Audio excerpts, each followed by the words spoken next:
Je suis ravie d'être parmi vous aujourd'hui pour une présentation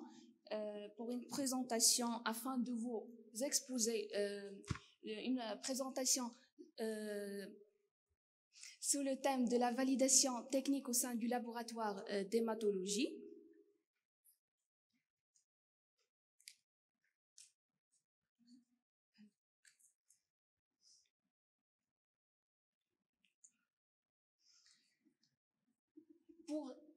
Pour cela, on va adopter le plan suivant.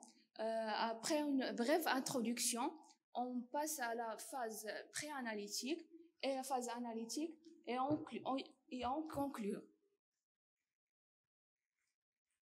Je vous rappelle que l'examen biologique se déroule en 3 phases. La phase préanalytique, qui regroupe la prescription, le prélèvement, l'acheminement, la réception et l'enregistrement. Puis la phase analytique, avec l'exécution des analyses et la validation technique. Ensuite, la phase post-analytique,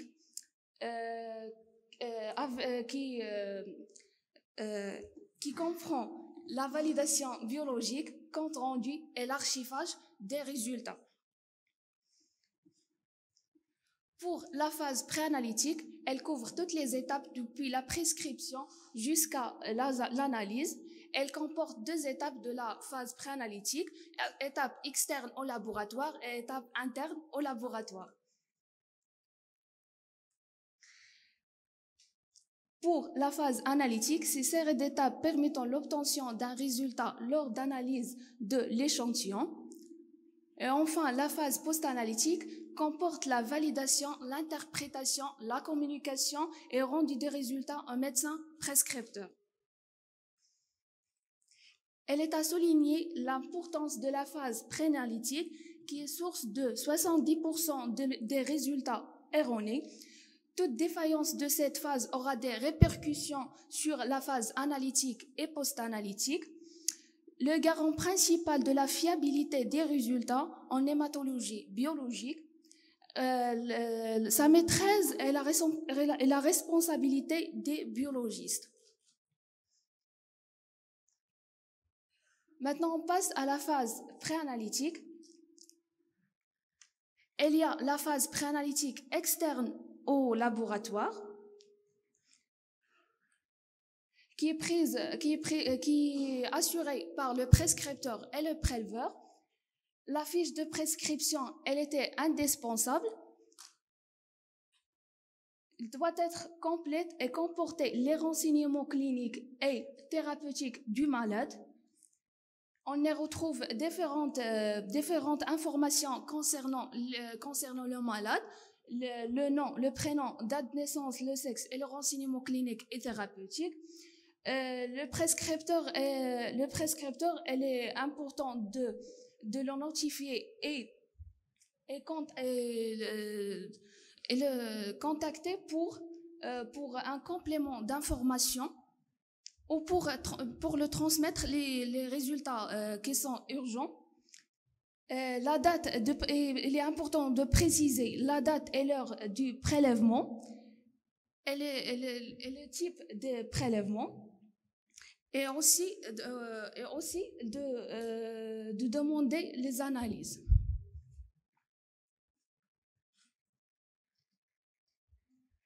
Le préleveur peut être médecin, infirmier, technicien de laboratoire ou biologiste.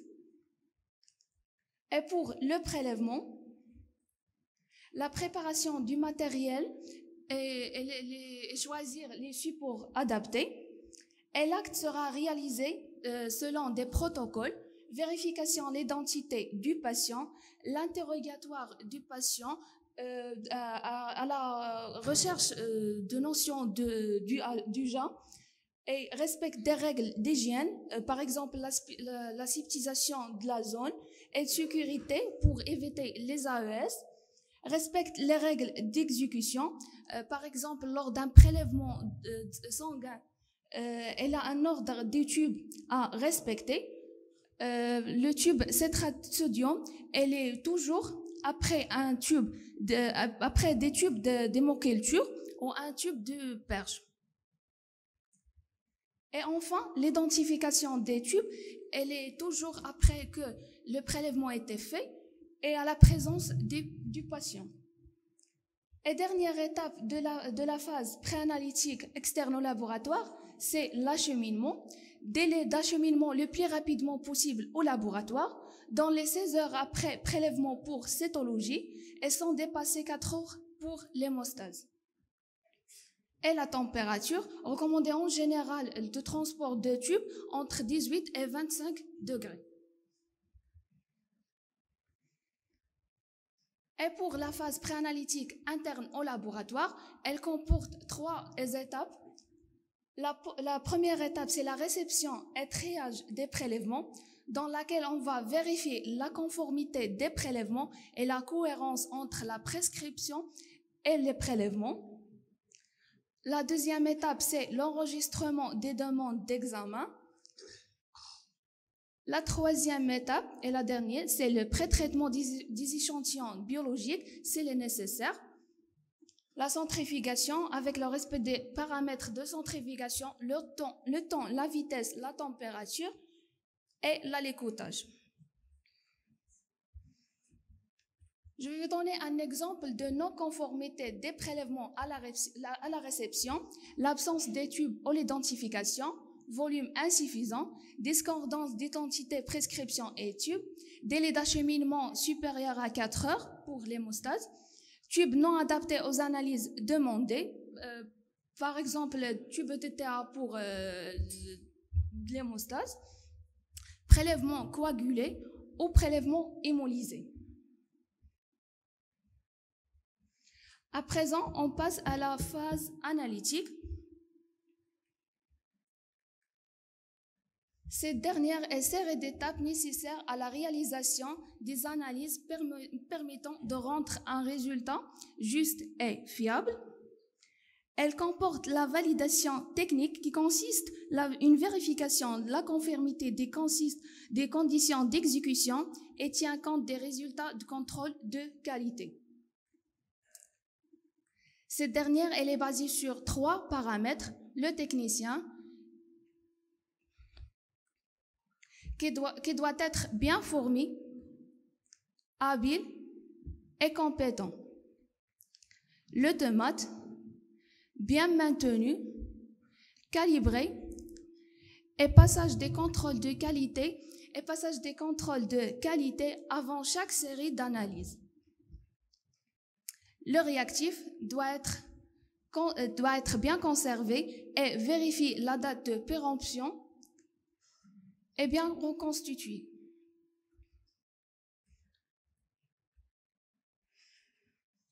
Et pour vérifier l'exactitude des résultats et évaluer le tomate et le réactif ainsi que le technicien, il doit effectuer un contrôle de qualité qui est le processus statistique utilisé pour contrôler et évaluer le processus analytique qui produit les résultats des patients. Et les bonnes pratiques de laboratoire exigent des contrôles normaux et pathologiques quotidiennement afin de surveiller le processus analytique.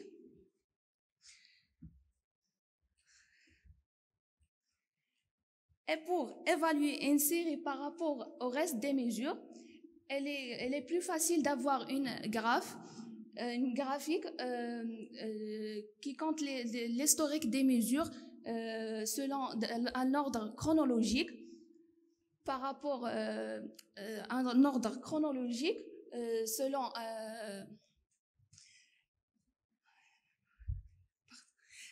un ordre chronologique sous forme d'un graphique sur lequel des données de contrôle de qualité sont tracées pour donner une indication visuelle du bon fonctionnement d'un test de laboratoire.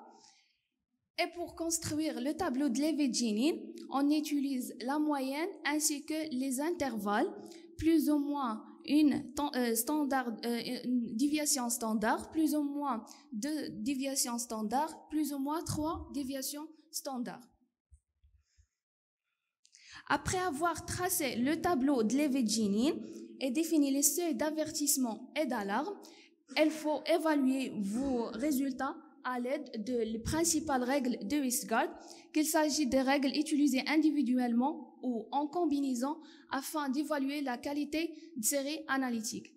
Il existe ces règles à savoir. La première règle, c'est la règle 1,3SD. Dans le cas où l'un des deux contrôles tombe en dehors de plus ou moins 3 SD, le test est en contrôle et doit être rejeté. Cette règle détecte les erreurs aléatoires.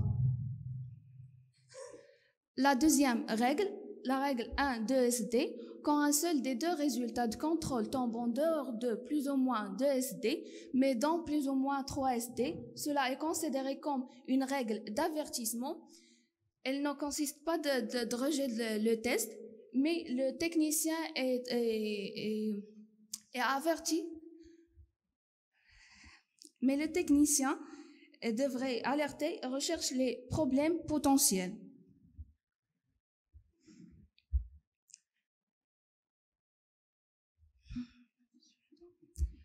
La troisième règle, c'est la règle de 2SD, de résultats de contrôle de qualité consécutive qui sont en dehors de plus ou moins 2 SD et qui sont du même côté de la moyenne.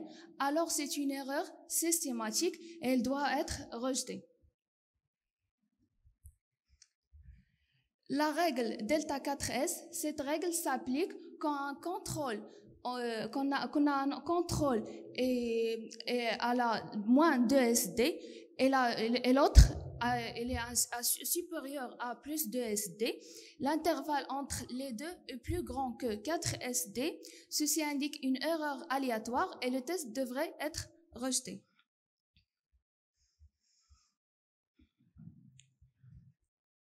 La cinquième règle, c'est la règle 4.1SD. Elle utilise lorsque 4 résultats de contrôle de qualité consécutifs pour un même niveau de contrôle sont du même côté de la moyenne et à plus de 1 SD de la moyenne. Il s'agit d'une erreur systématique. Elle doit être rejetée. Et la dernière règle, c'est la règle 10X, si 10 résultats de contrôle de qualité consécutifs pour un même niveau de contrôle sont du même côté par rapport à la moyenne, ça détecte les erreurs systématiques. Et comme résolution de problème, il faut inspecter la cause de problème pour identifier la cause du problème et le corriger, puis analyser de nouveaux échantillons de contrôle pour obtenir une nouvelle représentation.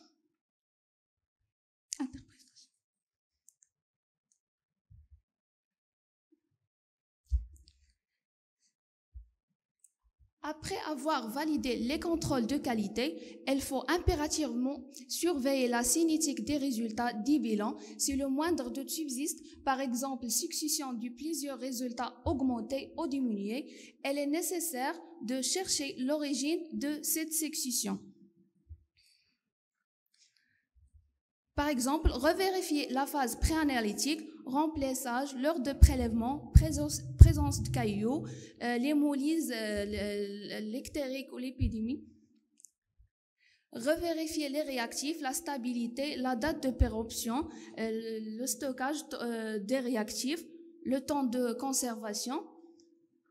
Vérifier la calibration et les contrôles. Aux problèmes techniques au niveau de l'automate, par exemple la stabilité de la température ou la lampe.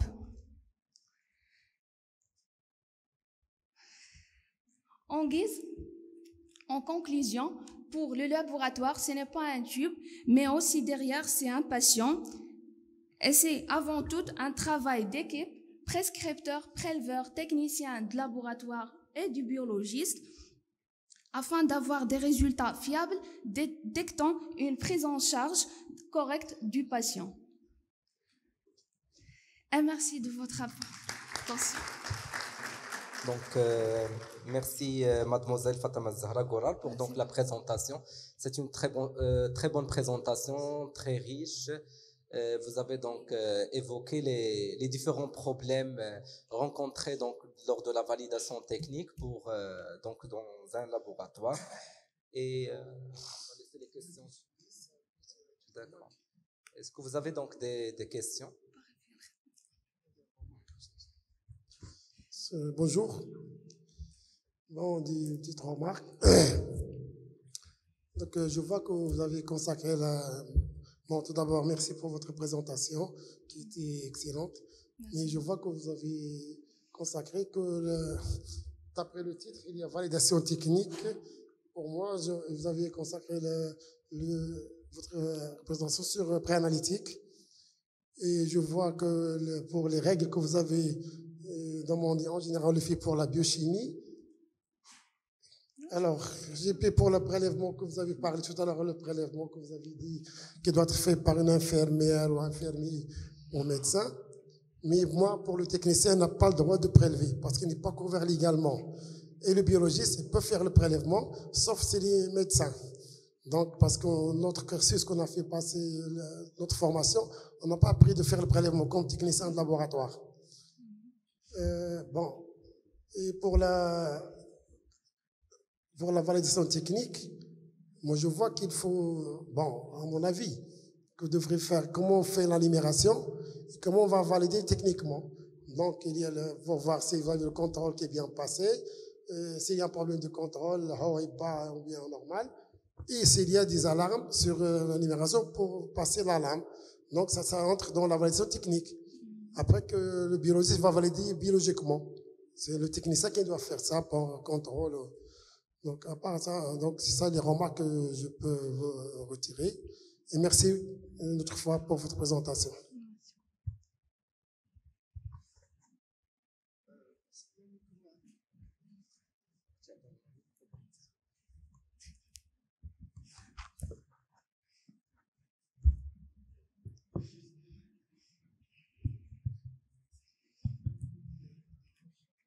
Est-ce qu'il y a une réponse, mesdames?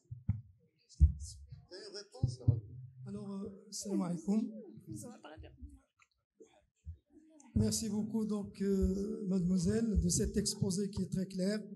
Et d'ailleurs, vous avez mis le doigt sur une étape très importante du processus des analyses, qui est donc la phase préanalytique et surtout la validation technique en hématologie.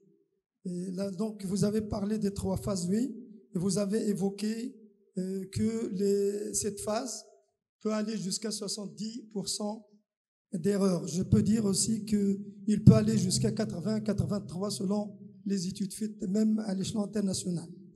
Et là, ma question qui est la suivante, c'est pas à vous, mais c'est à tout le monde, aux responsables. Est-ce qu'il y a une démarche qui est faite au niveau des hôpitaux quant à cette phase préanalytique, au niveau des responsables justement de cette phase préanalytique? J'insiste bien sur les responsables, qui comprend le patient. Est-ce qu'on a fait des démarches auprès des patients? Est-ce qu'on a fait des démarches au niveau des prélèveurs? Est-ce qu'on a fait des démarches auprès du transport et des transporteurs? Est-ce qu'on a fait des démarches au niveau des traitements préanalytiques au laboratoire? Alors, cette phase traitement préanalytique au niveau du laboratoire, c'est sûr, donc, elle est assurée par, bien sûr, le technicien et le biologiste, où il y a le traitement, la centrifugation et tout avant l'analyse. Je parle avant l'analyse. Mais au niveau des prélèvements, je constate actuellement au niveau même national qu'il y a des conventions qui sont faites entre les laboratoires et les centres de consultation, où il y a les prélèvements à une distance qui est loin des laboratoires. Est-ce qu'il y a une surveillance de cette étape et la température, est-ce qu'elle est bien respectée? Parce qu'il y a des analyses qui doivent respecter une température bien déterminée. Est-ce que le garrot, il est fait là où il faut? Alors, quand je n'insiste pas sur ce point-là, parce qu'il y a des examens biologiques où il est interdit de faire le garrot ou bien de le mettre jusqu'à apparition de la veine et puis l'éliminer. Donc, est-ce qu'il y a les choses? Donc, ce sont donc des questions des pourcentages, de défaillance de l'analyse qui peuvent aller jusqu'à, même je peux dire, plus de 80%. Alors, il y a aussi donc ici un point très important au niveau de la phase. Est-ce que on a une programmation d'aller au niveau de l'hôpital, et là c'est au niveau de votre hôpital, est-ce que vous avez fait une programmation de faire des réunions avec des chefs de service au niveau des hôpitaux, les infirmiers qui font des prélèvements, et je peux dire à monsieur El Hajj que même l'infirmier n'a pas le droit de faire l'intraveineuse, c'est-à-dire il le fait sous surveillance le médecin. Il n'y a pas de tradition, l'infirmier fait le prélèvement parce qu'il y a le médecin à côté. Donc là, la réglementation maintenant, il y a un REC qui se mijote au niveau le ministère, et qui va faire quoi pour aller vers un ordre des infirmiers et techniciens. Et là, quand on aura le REC, le référentiel des compétences, à ce moment-là, on peut dire que Hadaïl a le droit ou il n'a pas le droit. Mais la tradition le veut, qu'il y ait des techniciens qui font des prélèvements mieux que n'importe qui. Parce que dans le temps, d'ailleurs, les FCS, il y avait dans le programme faire le prélèvement sanguin. Donc là, la réglementation, la nuance. Quand il fait le bulletin officiel, le programme, le technicien peut faire le prélèvement, le bulletin officiel de son programme. Le juridique, la réglementation, est-ce qu'il est couvert ou il n'est pas couvert, sous quelle responsabilité biologiste ou médecin, ما كايناش. Donc كتبقى ماشي واضحه. حنا كنخدموا la pré-analytique, disons, jusqu'à maintenant, et malheureusement, mais il n'est pas cadré. À l'international, j'ai fait des visites où il y a des centres de prélèvement, où les préleveurs ont des certificats, des diplômes reconnus. On est en train de dire, est-ce que le technicien, il y a aussi une question, peut faire une salle de prélèvement pour veiller à cette phase, pour donc l'échantillon va être destiné à l'analyse. Donc il y a un certain nombre de points qu'il faut bien sûr discuter et mettre fin à ça entre le technicien et le biologiste. Et je vous remercie. Une question.